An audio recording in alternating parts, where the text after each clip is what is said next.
Thank you so much for joining us here on the Market Day Report. I'm Marlin Bohling with you. We're watching your ag commodity trade, but also watching conditions of the crop all around the country. And I want to check in on the Mid-Atlantic region right now with our regular contributor. It's Ben Hushon of the Mill in Whitehall, Maryland. Let's go to the phone right now.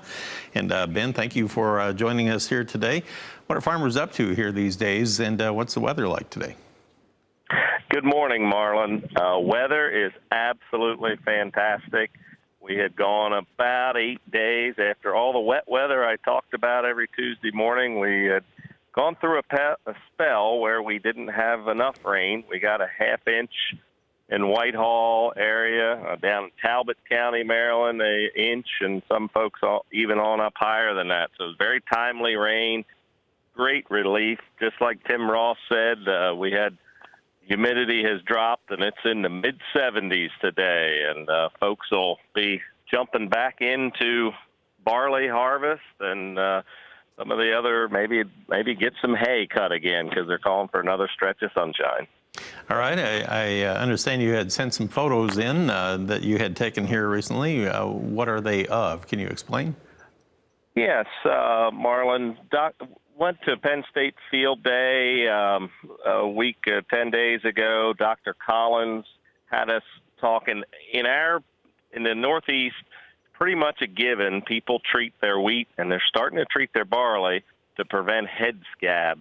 And there's an opportunity for folks right before that wheat starts to turn color, which in Whitehall it has turned color, but folks north of us, there's still time to get out and scout. If you see white heads in a field of green, that is some heads that have got the beginnings of head scab that may cause them some problems when they go to harvest, depending on how much, how high the population of head scab is.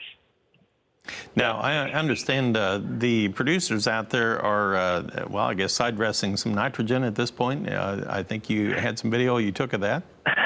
Yeah, it is. It's time, and I just wanted to leave folks with this thought as we get into that V5, V6. We've talked several times about the SUSTAIN program and about just taking better care of your own nitrogen usage. So very common in the Northeast now to split apply nitrogen. And in the Whitehall area, we've got V4 to V7 corn, and it's time to get out there. And I just want to remind folks, don't get in a hurry. Do it right. Make sure it's 2017, Marlin. Make sure that nitrogen is treated.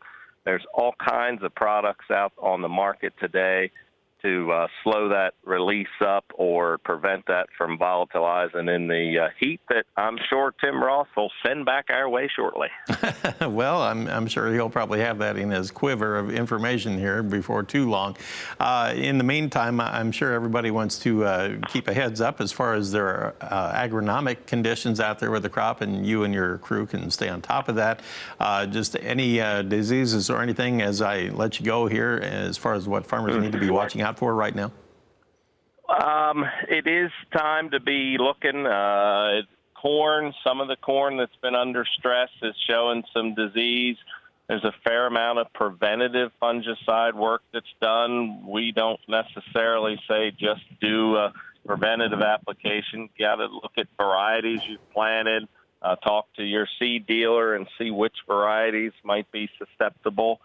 And just south of us, down in Talbot County, they started harvesting wheat, and they're telling us the vom numbers or vomitoxin numbers are from decimal point of 0.2 clear on up to 8. So as wheat starts turning further north, up towards Harford, Baltimore County, up towards the Pennsylvania line, they'll have to watch that and look at opportunities to blend some good fields in. All right, thanks, Ben. Appreciate it. Good to visit with you. Ben Hushon of the Mill in Whitehall, Maryland. And we'll be back in just a moment, and I'll run through all your futures trade for you coming up next, right after this.